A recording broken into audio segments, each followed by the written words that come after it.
L-sponsors tiegħi tal-programm Il-Verità huma Iżadora ta' Beauty ta' taslima għal ċari bi prodotti ta' Framezi, Lourdes Opticians ta' San Ġwan għan-Nuċċali, Irena Izaeva ġewwa l-Awra għad-Dwifer u Model Elegance ta' Buġibba u ħal-Qormi għall-ilbisi. Nirringrazzjahom minn qalbi.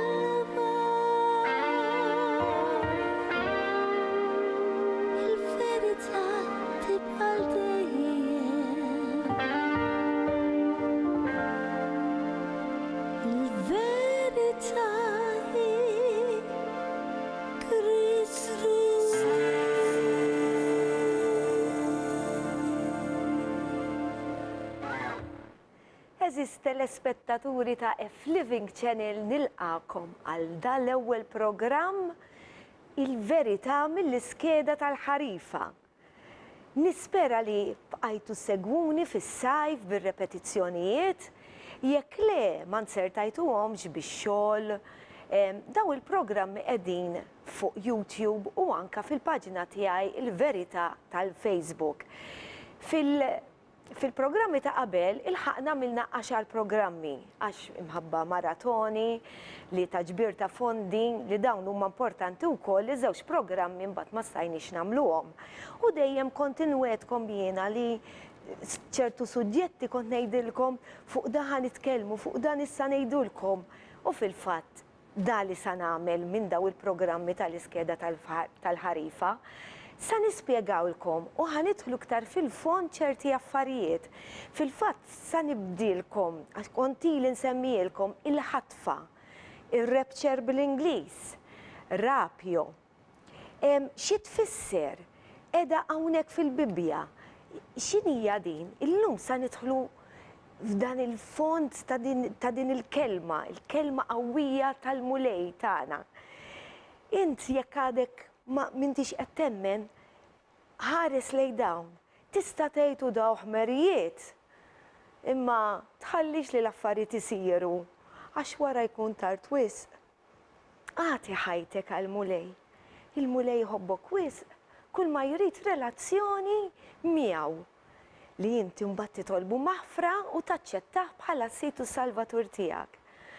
U għadek ma tafx inti kif tinbidel imma bis-saħħa tal-mulej.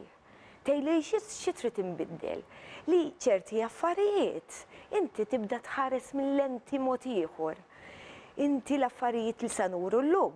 Sa nuru llum aħna vera sa jsiru. Inti il-fidi tant tkun qawwija li tibda temmen għax tibda tkun tant hija ċara lik. Ħanorikom naqra din l-istampa ta' x'għamilt jiena mal-karozza.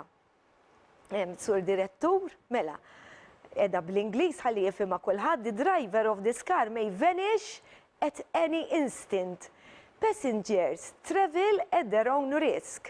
Mbagħad għamilt minn il-għala qed nagħmel din għandi First Thessalonkin, mill-ewwel ittra Thessalonkin, kapitlu 4 minn versi 15 sa 18. Meta jarawha din kemm il-darba anke turisti waqfu jew jaqbdu jitqu għax ma jafux biha, u bis-saħħa hekk qiegħda nevanġelizza wkoll. Hemm min kif nibda ngħidlu dawn l-affarijiet jaħarbu jiġru. Hemm min u hemm min li tidħol minn hawn u ma toħroġx minn hawn. U mbagħad jarġa' jiltaqa' magħha u tinżel hawn. U jalla dawn il-programmi, il-kelma Alla ta' tinżel ġo qalbkom. Araw dan il-feature. U mbagħad ħanaddu għal biex niddiskutu fuq ir-rapture.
testifies to these things says, yes, I am coming quickly.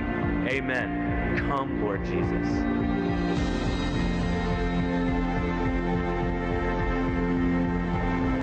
That means he can come back at any moment. He can come back right now.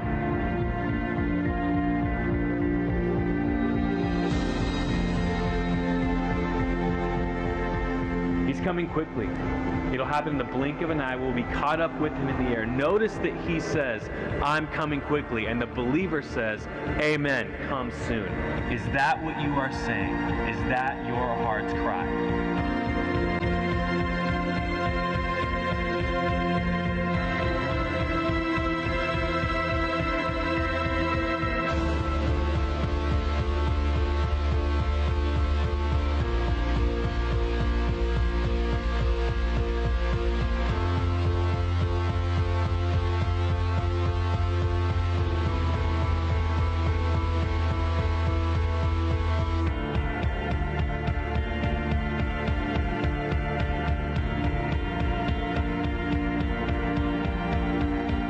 Some people will be left behind.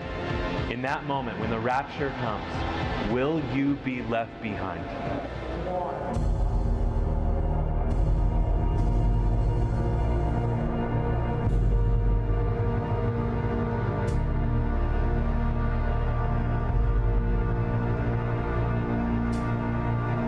So the question is, are you ready? Are you ready?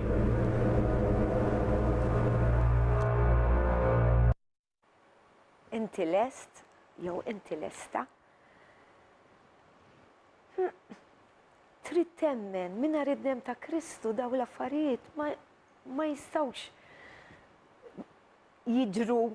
Aħna ma nistawx insalvaw mingħajr id-dem. Jekk inkunu nemmnu ma nixmiex nibżgħu m'għandna xejn, jiena ma nibżax minn daw l-affarijiet. Imma għax ma nibżax. Għax hemm miktub kull min għandu l-Alla miegħu m'għandux miex jibża. U jiena dawn l-affarijiet mhux se jbeżżawni. Issa, fil-programmi li ġejjin sa ngħidulkom ukoll sa jiġri wara il-ħatfa tiġri. Imma sa dan it-tant ħanidħlu fil-fond u hekk jiena għandi mistieden miegħi għandi lil-ħija fil-mulej Anthony. Grazzi tal-ilqajt l-istedin. Grazzi tal-istedina dejjem. Anthony, jiena kont naħseb meta li aħna meta tifqilna qalbna sammutu jew nkella mmorru l-ġenna, imma din hija prova ċara għalkemm għadha ma saritx għalija hija prova x'dak li jgħid Alla jien huwa verità. Imma aħna li għadna nkunu għadna ħajjin, il-Knisja tiegħu sa tittieħed. Li rrid ngħid ukoll ħalli ma ninsiex, nixtieq nirrekomandalkom ukoll fuq YouTube hemm ukoll films li huma sħaħ, vera huma science fiction u jkollhom storja imma bejn wieħed u ieħor. Sa jorukom ukoll hemm Left Behind, hemm ħafna films jisimhom Left Behind. Joħdukom ħafna hemm wieħed ta' Nicolas Cage bħala wieħed mill-atturi. Edha ċara eżatti id-diżastri li jkunu sa jiġru dak il-ħin. Insomma, mela, brother, għax għandna ħafna xi ngħidu. Ħafna dan huwa suġġett vast, huwa suġġett ġifieri li l-mulej ma taniex idlam, ma diġà tagħna d-dawl tiegħu u diġà wera fit-testament ġifieri l-ġdid tiegħu illi dawn l-affarijiet se jiġru żgur. U għana irrid ikollna il-fidi, għax minn il-fidi ma nagħmlu xejn, huwa don il-fidi li aħna rridu ġifieri napplikaw u nxandru l-ħaddieħor illi dawn l-affarijiet mhux affarijiet ta' biża' għal min jemmen, imma għal min ma jemmenx iva huma affarijiet ta' terrur. Għax min se jibqa' left behind. Mhux se ikollu esperjenza sabiħa, se ssir iktar diffiċli biex il-bniedem jemmen u biex il-bniedem isalva. Il-għala ħassir iktar diffiċli, il-għala. L-Ispirtu Santu sa jkun ittieħed magħna. U l-Ispirtu Santu mhux se jibqa' hawnhekk ħlief f'dawk il-lut li se mbagħad li sa jiggwidaw ukoll il-ħafna. U nirrakkomandalkom ukoll il-Bibja titilfuwiex għax dik li sa tkun ħassegwikom. U dawn il-programmi wkoll. Ekku. Jalla ma jitħassrux minn fuq YouTube Le, u le. segwuhom. Imma jalla ma tibqgħux hawnhekk titilgħu mal-Knisja Amen, magħna. amen. Ħalli kulħadd ikun Ekku. hemmhekk min jafsa. Amen. Laqas nista' nimmaġina xi Rridu ġifieri. nqisu aħna il-ferħ ġifieri, il-ferħ meta inti taf li inti bniedem hija taħt il-grazzja tal-Alla li inti qed tobdi u tħares il-qudiem għal dal-avveniment u mill-isbaħ avvenimenti li wieħed jista' qatt jimmaġina li jistgħu jsaħħu f'wiċċ din id-dinja. U anki li lem id-dinja, għax aħna mhux se nibqgħu f'din id-dinja, ma se nittieħdu literalment aħna se niġu maqtugħajn bħala il-vera Knisja ta' Kristu, dawk li merament huma mitwilda mill-ġdid, u għedna Kristu. Kristu mhuwiex giddib, għaw min jgħidlek Kristu jista' jkun laqwa giddib, imma jiena ngħidlek Kristu huwa l-iktar bniedem veritier, l-iktar bniedem li qatt għex fuq din l-art, u dak li qalinna, u dak li seħ huwa veru, u dak li qalinna li ser iseħ huwa veru wkoll. Huwa Alla għalhekk huwa Għalhekk, ma jista' xejn għalhekk. jgħidilna l-gideb, Iva. ix-xitan jista' jgħidilna u jdaħlilna d-dubi. Id-dubi. Nibdew naqraw Mela, le? xi fil-fatt inti sa taqra mill-testament fil-Lut. Se naqra mill-ktib tal-Lut, għax Iva, aħna mit-testament il-ġdid, diġanna prova. provi, ġifiri li t-teħid, mux xi fantazija, mux a figment of the imagination, it-teħid ta' nies li kienu obbedjenti fil-kelma talla, diġa seħ. U għanna żewġ eżempju li se Iva. naqraw minnhom. Fil-fatt l-ewwel eżempju għal min għandu l-Bibja, jgħat flut kap 11 vers 5. Hawnhekk l-Apostlu Pawlu li aħna nsejħulu San Pawl li ġab il-fidi f'din il-gżira, qed jgħidilna dan il-kliem.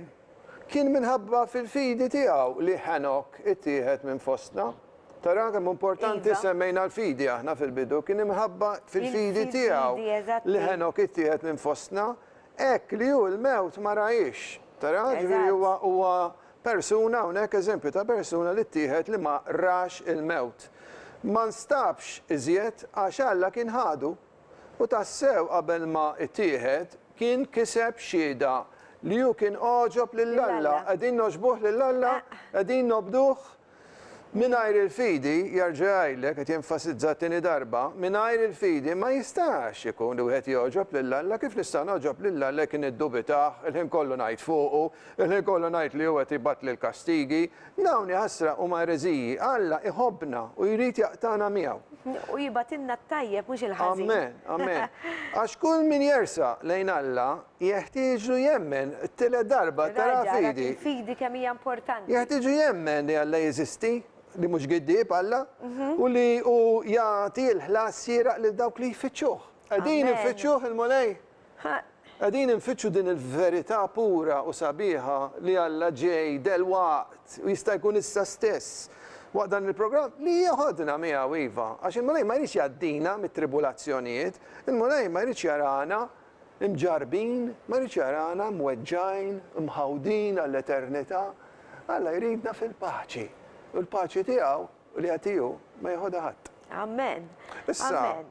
għandna eżempju ieħor hawnhekk ta' persuna fit-Testament l-Antik li ttieħdet. U Iva. għana semmorru issa, għal min għandu l-Bibja ma ġembu, nissuġġerulkom ħafna li żommu din il-birka Bibja ma ġemkom, ħalli titalmu magħna. Semmorru fit-tieni ktieb ta' Slaten kap 11. Kapitlu, skużawni, Aw. it-tieni Slaten kapitlu 2 vers 11. Mela. Anzi, nibdew minn vers 12. U ġara li huma u sejrin jimxu u jitkellmu f'daqqa waħda karru tan-nar biżwiemel tan-nar firridhom minn xulxin u Elija tala sema fir-riefnu. Ġifieri qegħdin taraw Ġifieri din mhux l-ewwel darba li saret, La, imma tan nies la. individwi. Eżatt. Issa din id-darba sa tkun il-Knisja li ħad tiġi meħuda. Eżatt, eżatt. U tfal ukoll innoċenti. F'dak il-feature rajna żgħażagħ. Imma sa jkun hemm it-tfal li għadhom innoċenti li ma jafux għadhom mit-tajjeb u l-ħażin. Dawk sa jittieħdu wkoll. Fil-fatt issa ħanorukom ukoll mill-iskrittura il-għala jgħidha li miskina dik l-om. Iva, Issa iva, naqraw iva. aktar qoddim biex ma nibdewx naqbdu. Iva, iva. Ħanaqraw mela din li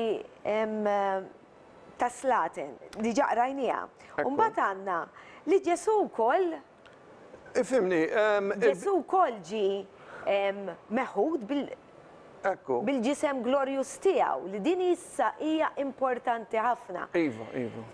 Fil-kelma talla hemm miktub li dan il-ġisem ma jistax jiret il-ġenna, il-saltna talla, imma hemm spjegazzjoni wkoll minn Pawlu li aħna meta nkunu meħudin dal-ġisem sa jitbiddel u sa jsir bħal ta' Kristu. Ġesu meta rxoxta il-ġisem tiegħu irxoxta mbagħad bil-ġisem glorjuż. Fil-fatt, Ġesu ma ħallinix fid-dlam, għalla l-imbirek użal il-Ġesu li huwa Alla inkarnat biex jurina kif din ir-rapture se ssir. Fil-fatt jekk naqraw ukoll bil-kelma Alla, naraw kif fi Ġwanni, anzi skużawni, f'Atti Iva, kapitlu 1 Wieħed. minn vers 9 naqraw kif Ġesu ġi meħud mid-dinja. Idea ċara tjatina Ġesu hawnhekk kif marant il-missier u kif bl-istess mod u fil-futur jew issa stess se jħodna.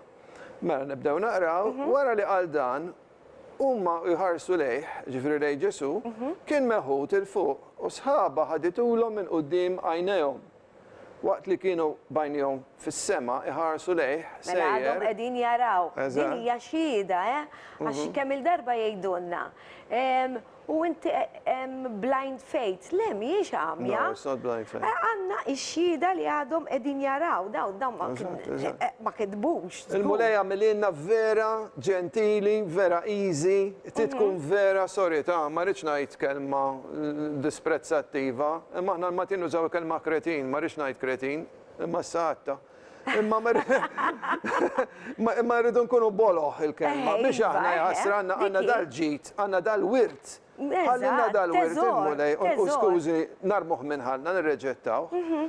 Ara, waqt li kienu bajnejhom fis-sema jħarsu lejh sejjer, b'daqqa waħda deru, ħdejhom żewġ irġiel libsin l-abjad, u qalulhom irġiel tal-Galilea, x'intom tħarsu lejn is-sema, dan Ġesu li kien meħud minn magħkom lejn is-sema, għad jerġa' jiġi kif rajtu ħsejjer, ġifieri weda oħra. Din hija it-tama tagħna. Ekku. Raġa ġej. U mhux qiegħed jista' jkun qiegħed ifisser għal meta jiġi għaw f'din l-art, għax hu ġej ukoll f'din l-art, fil-fatt issa fil-programmi li ġejjin, it-tieni miġja. Imma ġej ukoll għalina il-rapture. Fil-fatt fil-rapture, mhux seraħ kulħadd, seraħ biss dawk li se jiġu maqtuwejn. Anzi, eżatti, aħna il-Knisja tiegħu. Fit-tieni miġja seraħ kulħadd. Hija fil-mulej ħanaddu għar-riklami u nkomplu fil-font niddiskutu dwar il-ħatfa. Ibqgħu hemm. Il-verità tibqa' dejjem.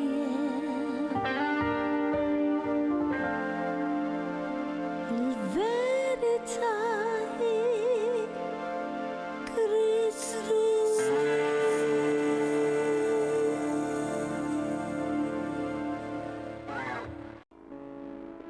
L-sponsors tiegħi tal-programm Il-Verità huma Iżdadora ta' Beauty ta' taslima għal ċari bi prodotti ta' Framezi, Lourdes Opticians ta' San Ġwan għan-Nuċċali, Irena Izaeva ġewwa l-Awra għad-Dwifer u Model Elegance ta' Buġibba u ħal-Qormi għall-ilbisi. Nirringrazzjahom minn qalbi.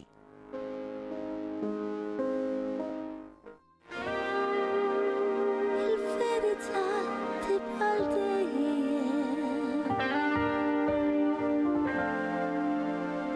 Il-verità hi Kristu.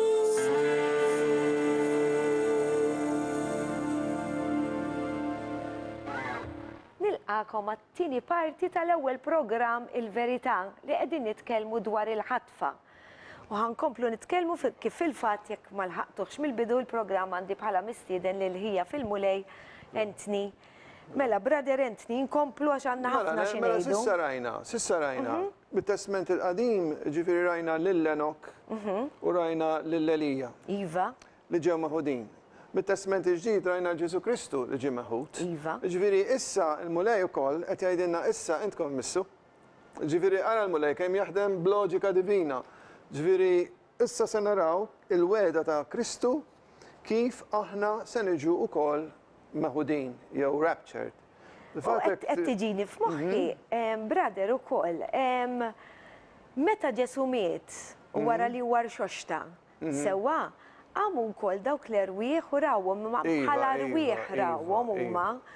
U fil-fatt huma wkoll ġew meħudin għax fil-fatt xi kultant in-nies jħaltuha ma' din imma fil-fatt miexi il-ħatfa għad trid issir għax fil-fatt hemm miktub ukoll issa naqrawha wkoll fit-Tessalonki. Dak huwa avveniment differenti. Differenti, iva.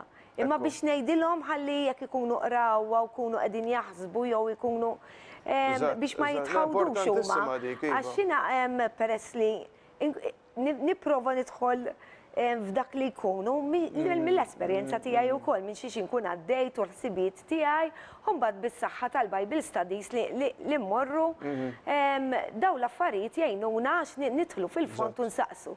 U dak li tallimt jien qed intih lilkom. Ħalli tkunu tafu intom ukoll, ħalli tkunu tafu. Ħalli tkunu tafu l-importanti imma li tkunu tal-mulej. Mela, wara il-mulej ġifiri spiegħanna dawn il-passi kollha u dawn l-avvenimenti kollha, inkluża di ta' dawk li qamu meta l-mulej ġifiri ittieħed.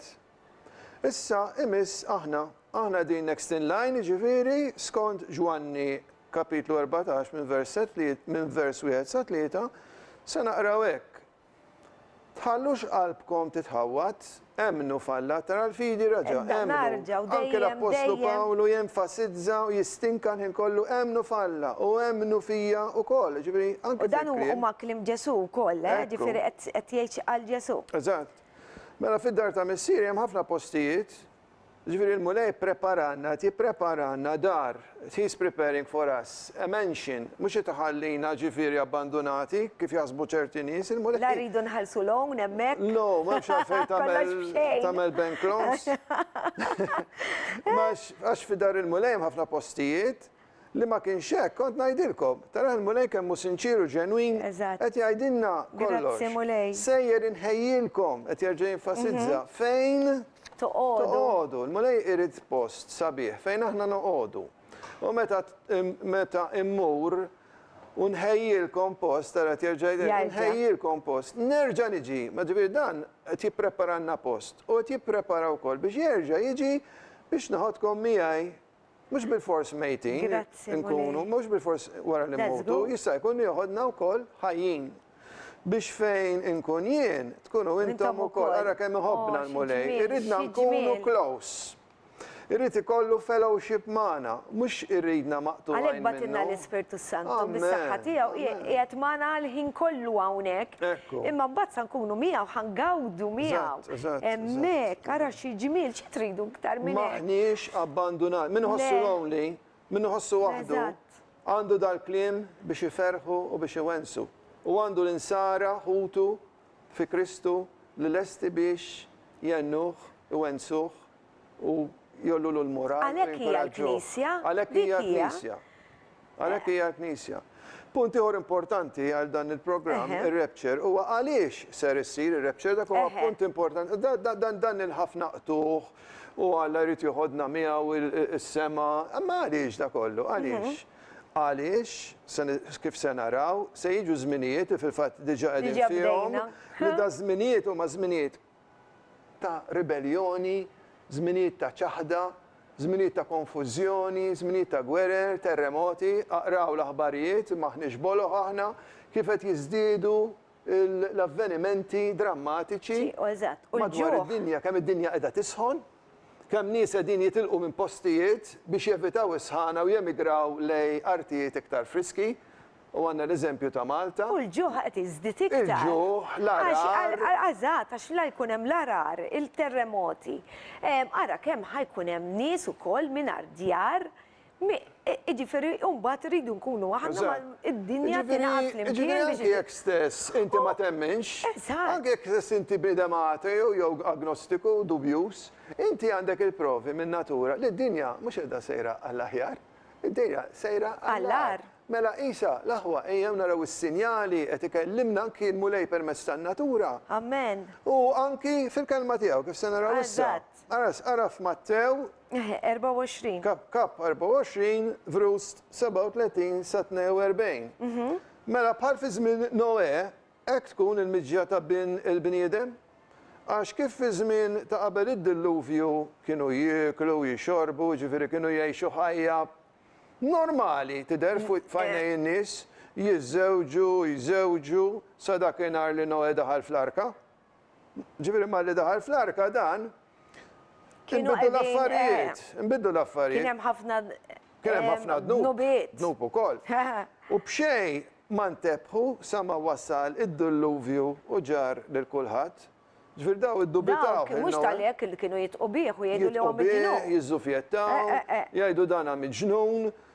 Anki aħna forsi jgħidu aħna mġienen, nannat namlu dan Għax dak program. iż-żmien ma kienx tagħmel xita ta' wkoll. Ġifieri għalhekk huma imma dak li jgħid Alla sakemm bena Noe l-arka tiegħu għaddew mit-sena. Ġifieri ara naqra għax dak iż-żmien in-nies kienu jgħixu ħafna. Fl-età il-fuq minn 100 sena u hekk minn wara id-dilluvju beda jitnaqqas. Id-dilluvju naqqas ħafna il-livell tal-atmosfera. Eżatt. Li x-xemx mbagħad iktar bdiet Iva. tidħol u n-nies bdew jgħixu inqas. Bl-istess mod kif qed ngħixu Xew aħna aħna d-dinja llum. iva. Id-dinja llum qiegħda tisħon bħal fi żmien Noe wara d-dilluvju u bl-istess mod għalhekk Iva. Ġesu għalinna bl-istess mod id-dinja Wara trid kemm tiġi Mart qiegħed jiżdied u qed imutu nies Ekku. hekk mill-lum għal-għada. frott ix-xemx qawwija li ovvjament din qiegħda mhux tgħin il-fejqan issa qiegħda toħloq il-Mart. Eżatt, eżatt. U kien komplu naqraw issa, u bxejn ma ntebħu sama wasal id-diluvju ġar il-kulħadd. Imma mbagħad kien too late, hekk tkun il-miġja ta' bin il-bniedem, ġifieri dan se jiġi għall rieda, ejja nkunu preparati mela. Mbagħad tnejn ikunu fil-għalqa, wieħed jittieħed u ieħor jitħalla. Ħalla. Mela wieħed kien mal-mulej, Eżatt, u ieħor ma l-ewwel kienx mal-mulej. Żewġ nisa ikunu jitħnu flimkien, waħda tittieħed u l-oħra tittella. Mela waħda kienet mal-mulej tobdi u l-oħra ma kienitx. Ġifieri dawn huma indikazzjonijiet ċari. Kompli jaqra din mbattaluqa wkoll. Iva. Luqa 17. U anke fl-Luqa 17, kap 17, vrus 35 sa 37, insibu eżempju ieħor fejn qed jurina l-mulej kif żewġ nisa ikunu jitħnu fl-istess mitħna, waħda tittieħed imma l-oħra tiġi abbandonata. Nata. Tara imma dawk li jħobb il-mulej kif għadna fil-bidu ma jabbandunhomx. Amen. Dawk li jħobbu l-mulej dak jiġu warajh bil-fidi ma jiġux abbandonati. Għalhekk wieġbu għallu imma fejn jittieħdu daw speċi, mela fejn mulej? Għalilhom fejn hemm il-ġisem. Hemmhekk ukoll lajk li jinġemgħu flimkien jiġifieri dal-ġisem jispiċċa. Eżatt. Imma l-ispirtu tagħna jibqa' dejjem. Ir-ruħ tagħna tibqa' dejjem. Ejja Dejjem. neħdu ħsieb dan imbirek spirtu u ruħ tagħna ma nabbandunawhomx. Ħalli meta jiġi l-mulej jarafna, jgħid dawk tiegħi, dawk għal miegħi int, għal miegħi inti binti, għal miegħi inti ibni, għal miegħi. Eżatti. Umbat għandna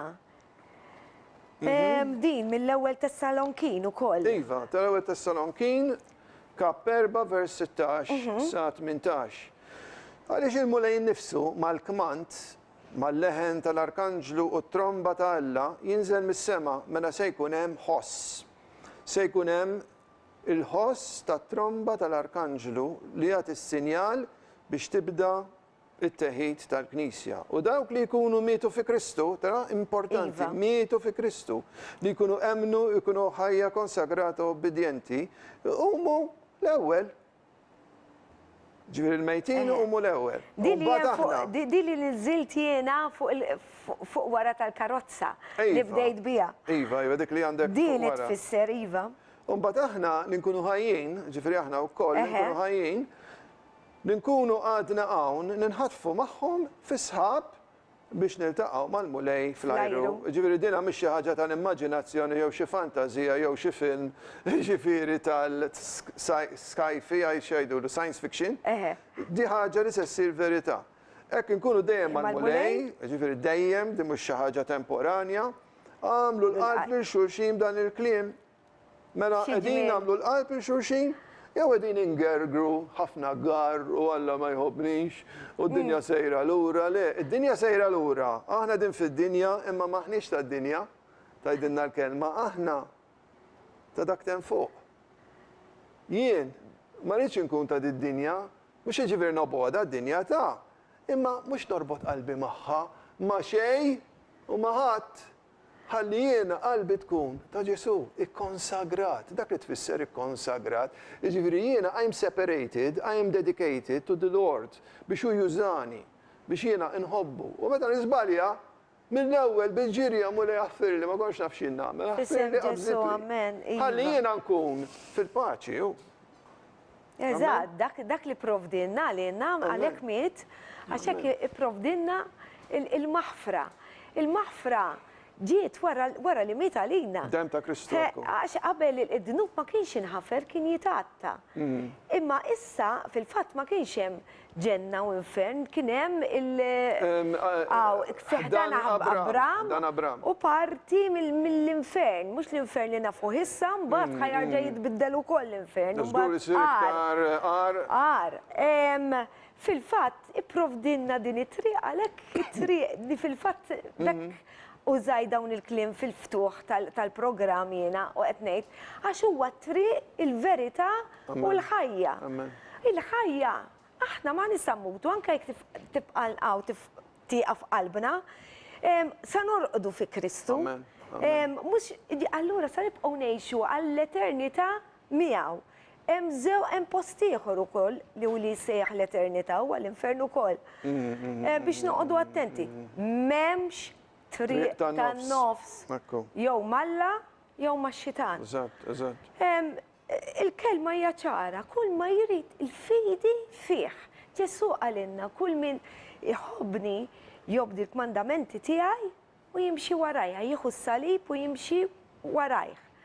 Ġifieri warajh biss. Mem lebda ismijiet ta' ħadd ieħor. Importanti wkoll. Warajh biss. Importanti wkoll lin-nies li aħna nafu n-nies Maltin kemm huma intelligenti, n-nies Maltin ifittxu, n-nies Maltin m'għadhomx kif konna ngħidulhom qabel jibilgħu biss, ħall-imċaċen, issa għandna l-informazzjoni, għandna s-social media, għandna l-mezzi tax-xandir u fuq kollox għandna din il-kelma talla.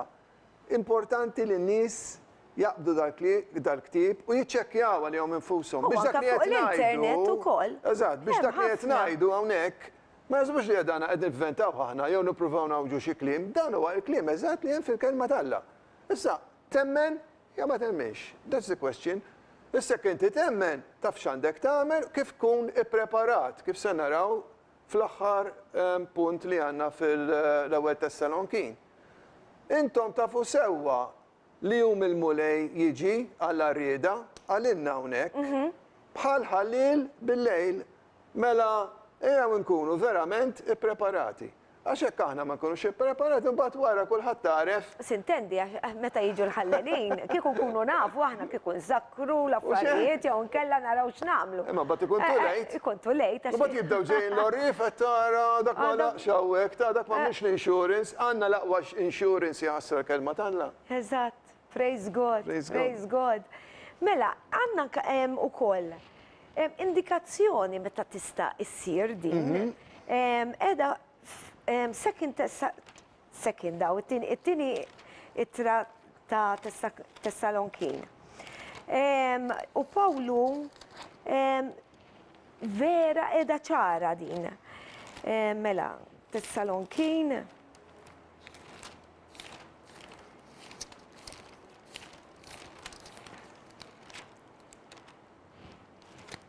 Mela, u kapitlu 2. Mela, it-tieni epistola ta' Pawlu, apostoli Tessalonkin.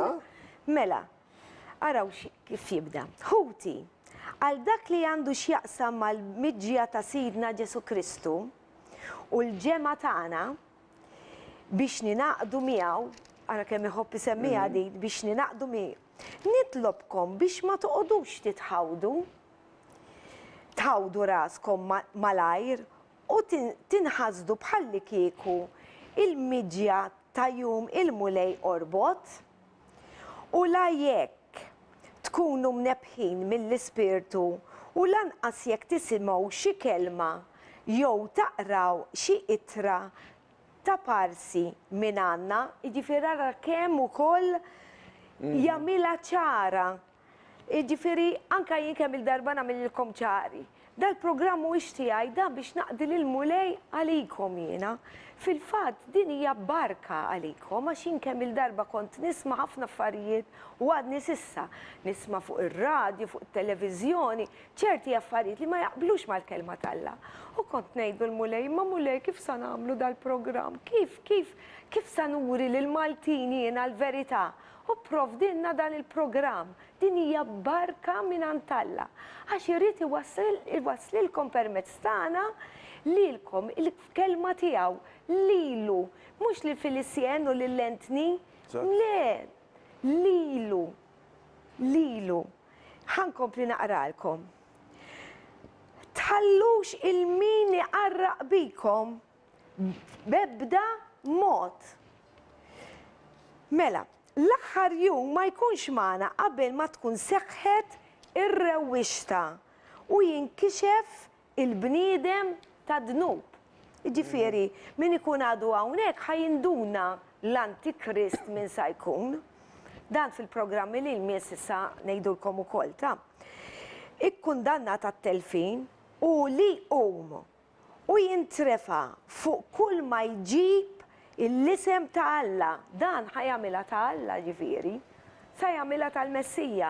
Ma rridux ninsew ukoll li il-Lut għadhom jistennew il-Messija, mhux kollha ta' hemm ħafna li huma Kristjani, ġifieri nsara, jew kull min hu meqjum mill-bnedmin sabiex u stess joqgħod bil-qiegħda fit-tempju ta' Alla. U jisejjaħ lilu nnifsu Alla. Hemm xi ħadd li jsejjaħ lilu nnifsu Alla u qiegħed. Ma tiftakrux li dan kollu kont ngħidilkom meta kont foskom. U issa intom tafu x'qiegħed isom lil dan li ma jseħħx, araw, għalissa qabel żmienu. Tassew li il-misteru tal-ħażen ġa qiegħed jaħdem, ġifieri da qiegħed jikteb ara kemm l-1000 sena ilu, il-fuq minn 2000. U imma issa qegħdin noqorbu iktar għal din il-ħaġa li qegħdin aħna. L-ispirtu tal-Antikrist. Minn dejjem kien l-ispirtu tal-Antikrist. Però issa se joħroġ bħala persuna, full-blown person, ġifieri. Mela, minn vers 7. Tassew li l-misteru tal-ħażen ġa qiegħed jaħdem. Imma kull m'għandu jiġri ma jiġrix qabel ma jkun twarrab minn nofs dak li issa qiegħed irażnu. L-affarijiet kollox qegħdin ta' fidejn Alla. Ġifieri, daw anka l-awtoritajiet min ikun hemm fil-gvern kollox hu qiegħed Alla. Ħalli dak li hemm miktub iseħħ. Ġifieri ċerti affarijiet, iva Alla jippermettihom. Imma aħna li aħna tiegħu m'għandniex għalfejn nibżgħu. Mela ħankompli naqra minn vers 8. Imbagħad jinkixef il-ħażin huwa l-Antikrist. U l-mulej Ġesu joqtlu b'nifs fommu u jeqirdu mid-dija tal-preżenza tiegħu. Sa nkompli naqrajilkom din għax vera importanti. Vers 9. Il-ħażin jiġifieri għall-Antikrist qatt jiġi bil-qawwa tax-xitan u jagħmel kull xorta ta' mirakli. Għodu attenti, għax ukoll għandu l-qawwa li jagħmel il-mirakli. Ħafna ġubijiet li huma giddieba li huma folots. Eżatti, u sinjali u ġubijiet folots. U jinqeda b'kull xorta ta' u ħażen fuq dawk li huma kundannati għal erda għax ma ħabbewx, importanti di li ngħidilkom, ma ħabbewx u ma laqgħux il-verità biex isalvaw. Għalek, please, emnu. Għalhekk Alla qed jibatilhom kontrihom. Ara sa jiġri minn ma jkunx irid jemmen ta' Din vers 11. Għalhekk Alla qed jibatilhom kontrihom qawwa qarrieqa biex jemnu il-gideb. Ħalli bekk daw kollha li ma jemnux il-verità imma joġobhom il-ħażen ikunu kundannati. Tridu tkunu ma dawn intom. Tiexu ħajja ta' stita, ħajja ta' dnub u ma jafux jħassel li huma qed jaqtaw ticket, one-way ticket ta' dan ġifieri għal-bokka u tal-infern. Tal-infern. Ħaġa biss ngħidilkom, eżis ħabib tiegħi. Alla jħobbkom, għalhekk qiegħed jipprovdilkom dan il-programm u ma jridx jibatna l-infern. Din hija choice tagħna. Aħna sa nażlu fejn sa mmorru. Ballun fidejna, saqajna. Ħanaddu għar-reklami u nkomplu niddiskutu. Il-verità tibqa' dejjem.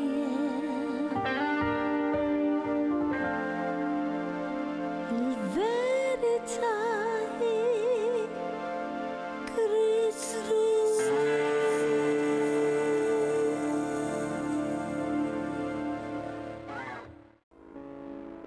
L-sponsors tiegħi tal-programm Il-Verità huma Iżdadora ta' Beauty ta' taslima għal ċari bi prodotti ta' Framezi, Lourdes Opticians ta' San Ġwan għan-Nuċċali, Irena Izaeva ġewwa l-Awra għad-Dwifer u Model Elegance ta' Buġibba u ħal-Qormi għall-ilbisi. Nirringrazzjahom minn qalbi.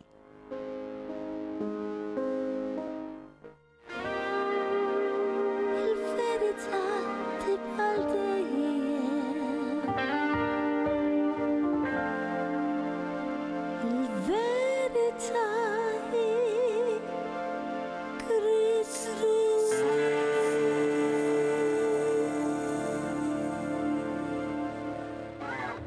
Mela, nilqakom għat-tielet parti tal-programm Il-Verità li qegħdin nitkellmu dwar il-ħatfa. Aħna il-Knisja ta' Kristu bit-tfal kollha innoċenti sa tiġri din ila twinkle of an eye. Eżatt. Ftebqa ta' għajn. Kemm nagħmlu hekk sa tiġri din. Tebtipa ta' għajn. Eżatt. Sa ninħatfu aħna miegħu. U sa nisparixxu. Issa irrid ngħidilkom ukoll li dak iż-żmien hemm ngħidli l-Antikrist sa jivvinta xi ħrafa għax kulħadd sa jkun hawn kaos sħiħ fil-fatt fil-programmi li ġejjin sa norukom. Sa jivvinta ħrafa li ġejna teħidna mill-aljeni. Fil-fatt vera mill-anġli, l-anġli jiġu dawk huma aljeni wkoll. Imma l-aljeni għal-bnedmin jfisser li hemm xi aljeni ġo xi dinja oħra. Sissa ilhom jippruvaw ifittxu sabu li forsi hemm xi naqra ilma fuq Mars jew ma nafx fuq liema pjaneta. Imma temnux dak il-gideb għax aħna nkunu itteħidna mill-mulej u nkunu qed ingawdu miegħu hemmhekk. Sa narġgħu lura ta' aħna wkoll imbagħad narġgħu niġu miegħu bil-ġisem glorjuż. Fil-fatt ġifieri sa jkollna dan il-ġisem glorjuż aħna, imma sa dan it-tansa kemm inkunu qegħdin miegħu, ħankunu hemmhekk nieklu, hemmhekk m'hemmx dieti. Għax hemmhekk m'hemmx id-dnub, hemmhekk ħankunu perfetti. Imma hu qalilna li sa niklu miegħu. Ekku, marriage supper of the Lamb. U Ġesu meta rxoxta wkoll, kienu rawħ jiekol il-ħut. Eżatt. Ġifieri dal-ġisem glorjuż sorta ħan inkomplu nieklu. Xorta. Ħaġa tal-għaġeb. Sa nerġa' ngħid, m'hemmx dieta kollox tajjeb. Kif kienu Adam u Eva. Ekku. Adam u Eva wkoll kienu perfetti qabel ma sar id-dnub. Hemmhekk. Insomma, affarijiet sbieħ li tant jaffaxxinawni u meta nkun għaddejja minn għax fid-dinja imbagħtu. Ġesu qalilna huwa stess li aħna sa mbagħtu. Imma sa għaxut bata wkoll. Imma l-madma tiegħu huwa ħelu jgħid il-mulej. Eżatt, Ġifieri eżatt. aħna għalkemm vera rridu nerfgħu salibna u nimxu wara l-mulej u mhux nerfgħu salib ta' ħadd ieħor għalkemm Ġesu kellu wkoll minn għenu jerfa' s-salib. Ġifieri imma Ġesu għalina ċertont irridu nerfgħu salibna, niffokaw fuq il-ħajja tagħna biex aħna nkunu nistgħu ngħinu l-ħadd ieħor. Fil-fatt għalina Ġesu ħobbu lil xulxin kif ħabbejtkom jien u tieni Eżatti. mandament ħobbu l-ħadd ieħor kif ħobbu lilkom infushom. Mela aħna msejħin biex f'din il-ħajja nejnu l-nanfusna, namlu koraċ l-nanfusna, biex namlu koraċ l-ħadd ieħor. U l-aqwa koraċ nistgħu nagħmlu ħadd ieħor huwa bil-messaġġ tagħna wkoll tal-verità tal-lum. L-mulej ġie għalina, l-mulej se jħodna miegħu. Nenfasizzaw dan il-messaġġ. Għax aħna ngħixu f'dinja ta' social media, dinja ta' science fiction, dinja ta' hyper reality, dinja ta' virtual reality, imma this is the true reality. Għaxek huma realities inventati mill-bniedem, imma din hija realtà verissima. Din hija realtà li ma tistax tiċħadha, speċjalment jekk int għandek id-don tal-fidi. U d-fidi tiġi bis-smieħ, jgħid il-mulej. Qiegħed tisma' l-kelma talla, jew qed tisma' ħafna vuċijiet li qed iħawduk. Hija oħti fil-mulej. Tismax vuċijiet li ħawduk.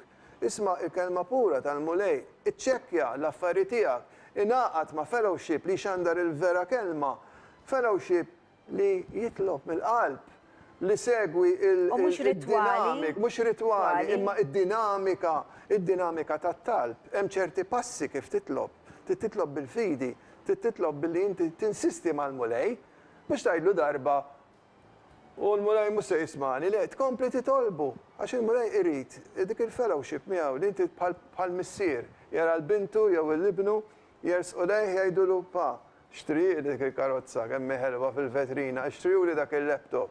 U dak jgħidilhom tuni ċans ħanaħseb, mhux għalissa. Għax inti għalik jagħmilek ħsarek nixtrijulek issa, tispiċċa qudiemu u laqas ikollok ċans tħares lejja, l-mulej ma jridx li aħna nintilfu wara l-materjaliżmu. Għax kif qed jiġri fil-familji llum, ħafna tfal qegħdin imċabsin skużi l-espressjoni quddiem dan it-tablet u m'għandhomx ħin għall-papa u għall-mamma. Għandi l-esperjenza jiena nitkellem mill-esperjenza mit-testimonjanza tiegħi. Għalhekk il-mulej li ma jagħtinix ċerti affarijiet laħwa. Mhux għax ma jrid iċaħħadna jew jabbandunana għax mhuwiex il-waqt. Waqt, eżatt. Ejjew nifhmuh U jekk il-mulej. ikun bżonn itihunna minn hemm u minn hawn żgur. Żgur. Ara x-xitan differenti, ix-xitan itina kollox. Jimlik. Kollox anki power, jiena naf li anki hawn min għandu s-seta li jtir. Qed ngħidilkom rawhom bajnejhom. Kollox itik power, imma l-aqwa li teħruħu, ruħek. Imma Ġesu ma jridikx tintilef, jridek tkun tiegħu, mhux tax-xitan biex tmur tbagħti għal omrok imbagħad. Tinħaraq għal dejjem tgħidu li mhux veru. Le, veru għax Ġesu jsemmi l-infern iktar milli jsemmi s-saltna talla biex ma mmorrux hemm. Hemmhekk ikun hemm iva l-ħruq u teżista snin il-ħin kollu ta' fid-dlam. Fid-dlam. Kien hemm waħda ngħidilkom qed niftakar bħalissa. Waħda li kienet għadha ma saritx born again, imma xtaqet titgħammet. Ma nafx hekk ma semmejtix, imma aħjar ħall insemmiha xorta. Tat-testimonjanza di kienet mietet, kienet diġà semmet bil-kelma talla u ridet titgħammet u ma kienx hemm ċans biex titgħammet u kienet għadha ma ġietx din hija barranija kienet tgħixha u Malta. Kienet ħabiba ħafna tat-tifel tal-pastor tiegħi. Għamlet ħbib miegħu tal-kelma u kien ta' in-numru tal-papa tiegħu li huwa l-pastor tagħna. U Alla jekk ikollok bżonn ta' xi ħaġa ċempel u din insertati kellha kienet diġà kellha kanser. U ġiet f'mument li ġiet l-ambulanza liha u mietet. Biss qabel ma mietet hemmhekk, tatom in-numru qaltilhom le jiena ma rridx mhux assis kattoliku rrid iridkom tibatu għal dan l-isem għall-pastor. Imma hi kienet għadha ma ltaqatx mal-pastor, kien tajula ħadd. ċemplu u sakemm leħqu marru l-isptar, il-pastor u l-mara tiegħu leħqet mietet. baqgħu jitolbu fuqa u ġiet lura. Imma tispjeganna wara li xrat dak il-ħin. Xrat jinsom bħal nani bdewituha bil-frosta. U ituha bil-frosta jinsom u jidresquha lejn dalma. U iktar ma bdiet tersaq l-hemmhekk bdiet tħoss in-nar, il-ħruq. U bdiet tħoss li bdiet tgħidilhom le ma rridx immur hemm, ma rridx. U daw bdew jitqu biha. Taf kif ikunu jgħidu krudeltà. Qalet u mbagħad fhim minnhom ħasset lit tal-mulej. Tiġbidha u raġgħet ġiet lura. Din wara tiġi l-fellowship u għamlet ċans sena il-mulej anka l-ulieda x'kienet ħafna zorra din fil-qabel, kienet vera din fil-fatt kienet marret, kienet neighbor ta' tifel tal-pastor u marret biex tajjat miegħu x'kienu qegħdin jirranġaw il-kċina. Din hija testimonjanza, u bdiet ir-rabja ma' Saddam ma kienux wara u nofsinhar jekk sa jirranġaw il-kċina fis-sens li jirranġaw bil-madum u hekk bil-forsa jkun hemm it-tiżbit u hekk. U da minflok qalilha aħna għandna bid-duritt jew hekk le stidina qalilha aħna norik x'qegħdin nagħmlu hekk u fl-istess ħin imbagħad bedajtija l-kelma tal-mulej. U ara kemm swiddin għax hi ridet temmen. Bek salva għax hi ridet titgħammet imma ma kienx hemm żmien. Qed tifhem? Fil-fatt naħseb din l-istorja tirrifletti sew u biex anke nkompli miegħek kemm il-mulej insisti li l-fidi tagħna ma tkunx tkun ritwal jew reliġjon. Għax ir-ritwal u reliġjon ibedek mill-verità. Inti tbdu tagħmel affarijiet bħal robot. Ġesu ma jridx robots. Ġesu jrid li inti tagħmel affarijiet bil-qalb. Jekk inti ma tagħmelx affarijiet bil-qalb, ma titlobx bil-qalb. Inti ma tix taqbad formula u tapplika fil-ħajja tiegħek b'mod robotesk, mekkaniku. Inti tkun dixxiplinat. Importanti li tkun dixxiplinat, illi inti titlob fil-ħodu, fil-għaxija, anke bil-lej il-ġisem tagħna jibqgħu. Jew il-ħin kollu inti li titkellem miegħu ta'. Imma jiena taħseb waqt inkun qed insuq nitkellem miegħu jien kollu kien nitkellem miegħu. Jiena ħaġa li timpressjonani hija il-Musulmani kemm huma dixxiplinati fit-talb, fis-sawm. Jiġifieri anke jekk ma taqbilx magħhom, ejja ngħidu u nagħtuhom il-kretu għal affarijiet li l-insara ta' żmienna, mhux qed jagħmluhom, imma huma qed jagħmluhom. Li aħna irridu nkunu disciplined in that area. Eżatti. Mhux reliġjon. Mhux reliġjon, imma irrid anka jiena il-biċċa qedaw, aħna maħniex perfetti. Mela kemm il-darba inqum jiena, jew għax inkun qom tard. Naqbad l-affarijiet li suppost għandi nagħmel u laqqas biss ngħidlu mulej grazzi tal-li qajjimtni. All right. Ġifieri dik tiġrili. Għax jien qed ngħid irridu nitkellmu miegħu imma ġieli biex xogħol u għaddejjin u hekk. Imma l-Ispirtu Santu li għandi ġo fija x'aħna t-tempju tal-Ispirtu Santu għax Alla mhuwiex qiegħed f'affarijiet materjali imma jrid joqgħod fina aħna li m'għandniex perfetti. Ara xi mħabba din. Fakkarni għax hekk tgħid il-kelma anke jekk ma nkunux nafu x'għandna nitolbu l-Ispirtu Santu jqedilna il-kliem. Allura mbagħad ngħidu jew ifakkarni b'xi kanzunetta naqbad u nkanta ġo qalbi, kanzunetta tal-praising, jiġifieri ta' tifħir il-mulej. U f'daqqa waħda ngħidu mulej kif insejt għandi laqqasetlek xejn, laqqas biss ringrazzjajtek. Jitolbu maħfra dak il-ħin jaħfir li ta' u nibda nfaħħru. Hemm min jgħid li l-insara, ċert insara, speċjalment il-born again, u anke mhux born again, ta' ġifieri, jgħidulhom Jesus freaks li huma iffissati. Imma bidi mhux kwistjoni ta' fissazzjoni, di kwistjoni ta' mħabba. Meta inti għandek maħbuba, ħabib tiegħi, jew għandek maħbub, oħti fil-mulej, inti mhux inkollu taħseb fihom daw. U għana l-istess, għana tant kemm il-mulej ħobbna, u tant kemm inħobbuh, li nkollu naħsbu fih. Mhux għax iffissati, għax iffokati, għax aħna l-maħbub tagħna jridu jaħdem f'ħajjitna. Darba Veru? minnhom kont qiegħda program u il-prezentatur għali li din. Qedlu mela sewwa li tkun iffissat fuq il-futbol, fuq it-tim tiegħek. Mela, Min dik inti ħadtak tal-qalba xi kun Mela, tilef it-tim tiegħu. Issa nista' nkun naf jiena daw il-plejers jagħmilhom u mbagħad jiena li ġesu mitalija u provdi li triq biex ingawdi miegħu għall-eternità. M'għandix għalfejn ikun iffissata fuq. Why not? Why not x'fiha ħażin? Fiex ħaxej ħaxej. Li metalija dan, min metalikom? ħadd ħlif Ġesu, dejjem jekk temnu fih, jien għandi versa likom li dan, brother, vera, anka nibatu kemm il-darba fuq Facebook, anka lil min ikun għaddej. Għax li meta nkun għaddejja minn ħafna problemi, jew ġieħ, jew li ngħaddu minnhom fid-dinja. Dan il-vers minn Ġwanni 16, vera vers vera qawwini, semmejnieh mis-sejtu ftit. Dan Ġesu qed jgħidu dan il-kliem, araw xi ġmiel. Mela, Ġwanni 16 minn vers 33. Kemm kellu Ġesu żmien. Dawn il-ħwejjeġ qedtilkom ħalli bija ikolkom isliem. Fid-dinja dbatu. Smajtuha? Smajtuha? Ġifieri ma qalilniex aħna maħni sambatu.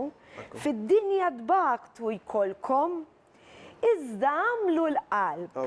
Jiena rbaħt id-dinja. Mela law rebaħ id-dinja, aħna permess tal-Ispirtu Santu sa nirbħu d-dinja wkoll. Ġifieri ħanaddu minn dawn il-battalji u iktar ma ngħaddu minnhom iktar ħanissaħħu. Inkredibbli x'jagħmel magħna l-mulej. Qatt taqtaw qalbkom fejn taraw l-affarijiet li huwa impossibbli. Tuhom lilu. Jiena hekk nagħmel ngħidu fit-tarf tas-salib. Jiena kelli l-mamma tiegħi, brother, kienet tant tivvintaħ l-inkwiet. Laqas kienet torqod, kienet tieħu l-pilloli, ġili anka l-pilloli biex torqod. Għax dejjem taħseb fuqna, imma min jaf kif imma ma jmux jiġrila hekk it-tifla jew inkella lik, jew l-oħra jew da. Toqgħod taħseb hekk. Tivventa l-inkwiet. U ma jiġrux l-affarijiet. Ma jiġrux, da żgur, fis-sens li totta jaħassija tkun protettiva ta' ġifieri. Taħseb Ma il-ħażin. kienx torqod. Jien meta jiġrili xi ħaġa, ngħidlu mulej ħi, ħantihom lilek, issa ħi fidejk. Ġesu qalilna, tinkwitawx, għax laqqas asfur. Għax-xara musettella b'inkwit. Eżatt. Laqqas asfur xejdulu l-isperowaw. Asfur tal-bejt. Tal-bejt, mhux sa jħalli waħdu, għaseb wara lilna li aħna tiegħu. Imma kif rajtilkom, sadbatu jkollkom, ġifieri fid-dinja qegħdin imħabad nob ta' għax hu Alla ma ħalaqx id-dinja hekk. Id-nob li seħet id-dinja. Il-pride. Ekku. U minn dul bniedem ġifieri waqaf il-ġnien tal-Eden, aħna ġejna suġġetti f'did-dinja għal battalja kontinwa. Fil-fatt għalhekk jgħid erbaħ id-dinja, jien erbaħt id-dinja, għax hemm il-konnotazzjoni li aħna fil-ħajja nammettuha jew ma nammettuhiex ta' hemm imma il-battalja li aħna għandna għadu qed jiġri warajna jipprova jisir inna l-paċi. Mela jew ma nħallux min isir inna l-paċi. Ma nħallux il-ħajja maġla ta' kuljum. Ma nħallux il-flus u il-reba li tant titkellem kontri għal-kelma talla, the love of money għajlek, the love of money. Ma nħarsux bis lejn il-materializmu, għanna spiritu, għanna ruħ, ejja nibżaw għal-jom. U nixtieq naqra wkoll, brother, versi ieħor minn Mattew 24 li dan ukoll iqawwini, mela aħna konna qegħdin ngħidu fuq il-ħatfa. Bħalissa ħajġru ħafna diżastri imma mhux kbar daqshekk għax fil-fatt Ġesu jgħidilna li dan ikun għadu il-bidu. Il-bidu. Mela, sa naqralkom minn Mattew 24 minn vers 22. Li jessemmi isu bħal marat ila il-dibatija. Ukoll, sa dik insibilkom ukoll. U kieku dawk il jiem ma tqassrux, lebna bniedem ma kien isalva. Araw xi ġmiel ġej. Iżda minħabba l-maħturin, jiġifieri n-nies tiegħu, dawk il-jiem Jeqsaru, ekku. Jiġifieri ġej malajr, ġej malajr. U fil-fatt hemm ukoll x'imkien għax in-nies jibdew jgħidu u ilna nisimgħu dawn, ilna nisimgħu li Ġesu ġej meta ġej, u hemm min jitlef ukoll il-fidi. Taqtawx qalbkom isimgħu minni. Għax għandkom il-kelma tiegħu għafdaw fil-mulej. Għax hu sa jħallina imbagħtu għax fil-fatt għalinna. Qassarna l-jiem se jsaru. Qasru, u mbagħad sa jibdew dawk id-diżastri kbar. Riklami. Il-verità tibqa' dejjem.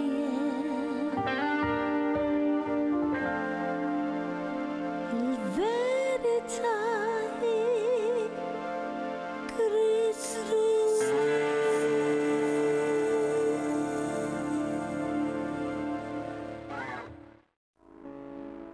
L-sponsors tiegħi tal-programm Il-Verità huma Iżdadora ta' Beauty ta' taslima għal ċari bi prodotti ta' Framezi, Lourdes Opticians ta' San Juan għannuċċali, Irena Izaeva ġewwa l-Awra għad-Dwifer u Model Elegance ta' Buġibba u ħal-qormi għall-ilbisi. Nirringrazzjahom minn qalbi.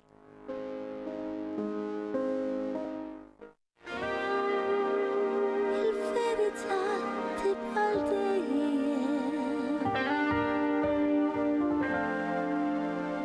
Il-verità hi Kristus.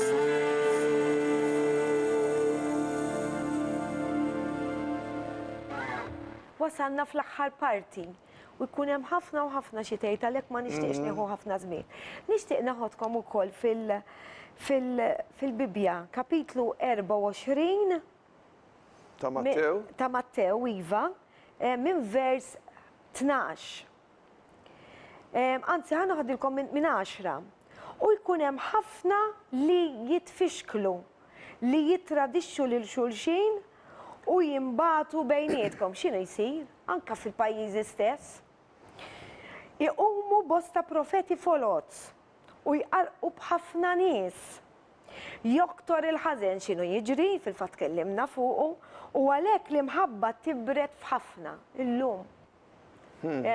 Iktar il-materjal qed isir l-ewwel milli aħna l-imħabba hija sabiħa ħasra. Imma min jibqa' jżomm sħiħ sal-aħħar dan isalva. Dan l-Evanġelju tas-saltna jixxandar fid-dinja kollha. Għalhekk għandna dan il-programm fuq Living Channel. Għalli wkoll anke ħajkun fuq YouTube nies li huma Maltin li qegħdin l-Awstralja, l-Kanada. Jistgħu jarawh ukoll. U llum permezz tal-internet bil-lingwa Ingliża ġifieri hemm ħafna. Biex il-ġnus kollha ikollhom xhieda.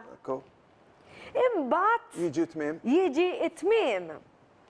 Sa nkompli minn vers 15.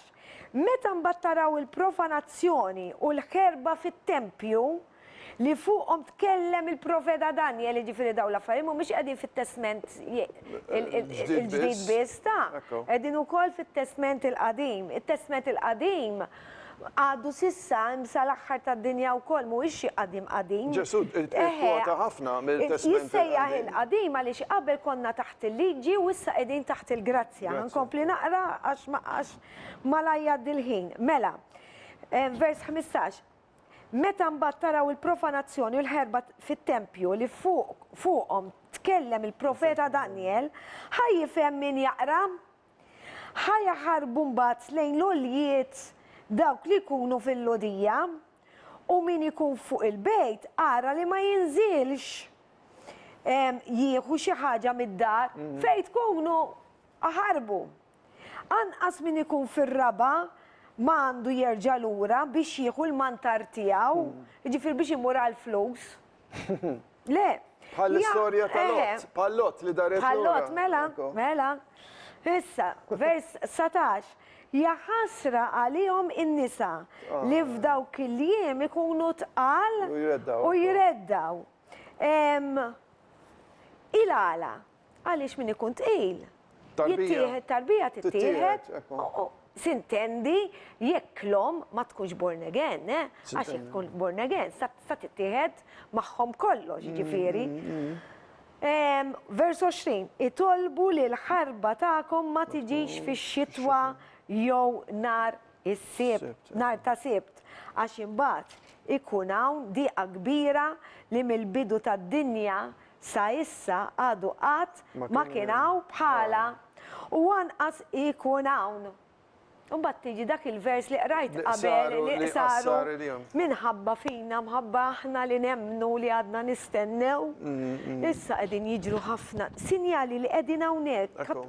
Daw Mattew 24 u 25 hemm ħafna affarijiet li qegħdin jispjegalna l-mulej, Qegħdin jiġru. hemm ħafna provi wkoll qegħdin jagħtu wkoll fuq YouTube jekk tagħmlu l-vers minn hemm u ssibu. Biss dejjem iċċekkjaw importanti wkoll intom li tixtiequ tagħtu ħajjitkom lil mulej li wara li tistqarru dnubietkom u temnu, tgħidulu li temnu li intom tridu tkunu tiegħu u li taċċettaw bħala situ salvatur tiegħu. Ix-xirku ma' knisja fejn tallem il-kelma talla biss. Amen. U dejjem ħudu l-Bibja magħkom u staqsu. Ix-xirku fiha għalhekk qiegħda l-Knisja biex tgħin tisimgħu tiklu mill-kelma talla dik li jridna niklu l-mulej il-kelma għax hija laħam rik. Nissapportjaw il-xulxin. Iva, nissapportjaw il-xulxin, eżatt. L-inkoraġġiment. Għax niltaqgħu ma' xulxin, Eżatt, per-każu eżatt. naraw il xaħat, per-każu jiena nkun imdejqa tindunaw li ma nkunx bħas-soltu x'għandek tiftaħ qalbek Eżatt. u nafu li Tuħu peress li r-ruħ, aħna tuħu r-ruħ, ekku. għandna jkun hemm il-paster u l-knisja aħna bejnietna ngħinu lil xulxin. Mela, mela, Dak li mela. nkun għaddej għax ix-xita ma jkunux iridna mmorru hemm, ħalli aħna nibqgħu hemm imdejqin Eżatt, eżatt. u nibdew nitbedu, jibdew deħlin id-dubju. Njaf kam il-darba Għalhekk il-Knisja- fil-ħodu jiena ikolli jinqalaw li affarijiet biex ma mmurx. Ew, U bad ninduna iva, jiena x'nuża mela, l-wisdom mela, u ngħidlu mela. le mulej immur iktar. Mela, Ngħidlu mulej ejni biex immur iktar għax ix-xitan jipprova jżommni mill-immur. mela, ninfakkarkom ukoll li għand il-paġna fuq Facebook ibatuli fej tridu tistaqsu xi mistoqsijiet, fej intkom għandkom xi dubju jew li jkun ibatuli aħjar tibatu għax bil-mistoqsijiet nitalmu. Jiżdid l-erf tagħkom. Jiena santikom il-prova mill-kelma talla, jekk ma ntikomx il-domanda mill-kelma talla, temnuwiex. Għax tkun minn għand fil-isjen u mhux mill-kelma talla. Ma jekk jgħidha Alla, ma tistawx tmeruħ. U jiena ma nistax namelek lill-Ispirtu Sant. U rrid ngħidilkom il-verità sta għalikom. Issa jekk tridu temnu, u jekk ma tridux sta għalikom. Imma istaqsu jaħasra, staqsu fej għandkom id-dubju, dak ikun l-Ispirtu Sant. Importanti li nfasizzaw l-telespettaturi li il-fidi tiġi bismiħ. Iva. Ġifiri jekk inti toqgħod tisma' ir-rabix li tibatlek id-dinja. Inti żgur qatt ma tista' temmen. Eżatt. Mela infetaħ u isma' u waqra mill-kalma tagħha. Ħalli l-fidi jekk m'għandekx tiġik għax huwa don. Imma don titirċevih. Eżatt. Eżatt. Kien titini regal, irrid naċċettaħ Iva. biex ikun tiegħi. Eżatti. Ħanaddu għal-kanzunetta li komponejt inti stess, imma qabel nixtieq nirringrazzja lid-direttur, il-Wilfred, u lill-kamera person hawnhekk Lil-Manuel. Manuel ukoll tal-paċenza li jieħdu bina biex nagħmlu dan il-programm, imma nista' ngħidilhom jiena għandhom il-barka tal-mulej għax qegħdin jaqdu l-mulej ukoll fl-istess ħin. Prosit.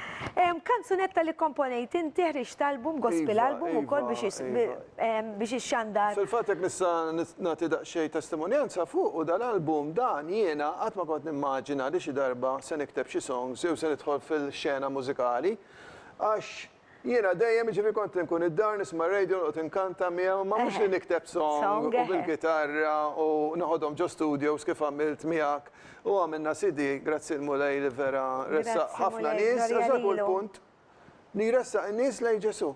Jiena dan għamiltu bħala mezz biex anke daqsxejn ekumenizmu. Naqqat l-Evanġeliċi, il-Pentekostali, il-Battisti u Kattoliċi u għamilna dan is-CD. Eħe. U waħda mis-songs jisimha Infaħrek, Infaħrek Mulej. Infaħrek mulej. Mela jaħal infaħru fl-imkien.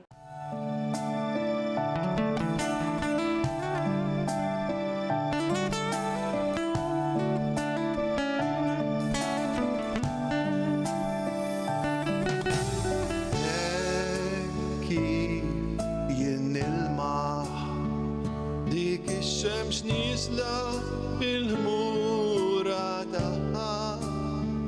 تعطي كل شيء ينام نفتكر لكل ركبة ترتمي كل السن ريت يسأل لجسو هو المولاي عليك الفحرك بتشابشين الفحرك ليات الفحرك انسترومنت انتهلاك الفحرك بتشابشين الفحرك ليات الفحرك انسترومنت انتهلاك بالشمبالي بالشدرة وبالدمبور وورا الناس تهلا كل بلور من الآسيا ومن الأفريقيا من أوروبا ومن أستراليا ومن أمريكا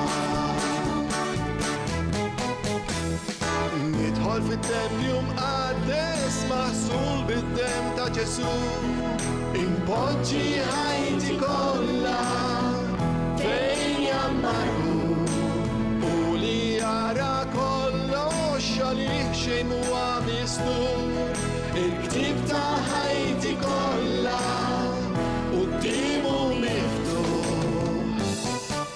għalhekk il-faħrek bitċabċin il-faħrek lajjat il-faħrek strumenti intiħlat il-faħrek bitċabċin, il-faħrek lajjat, il-faħrek strument li jimtiħlat Biċ-ċimbali, biċ-ċedra u bil-tambur u wara in-nisdila la kull kulur mill-Asja u mill-Afrika mill-Europa u mill-Awstralja u mill-Amerika nidħol fit-tempju mqaddes maħsul bid-dem ta' Ġesu impoġġi ħajti kollha fejn jammaru u li jara kollox għalih xejn huwa mistur il-ktieb ta' ħajti kollha qudiemu miftuħ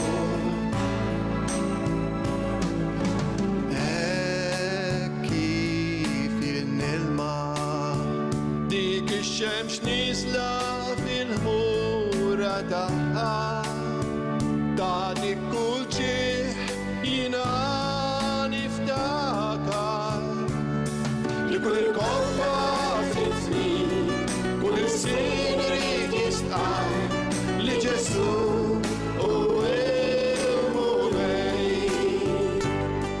li Ġesu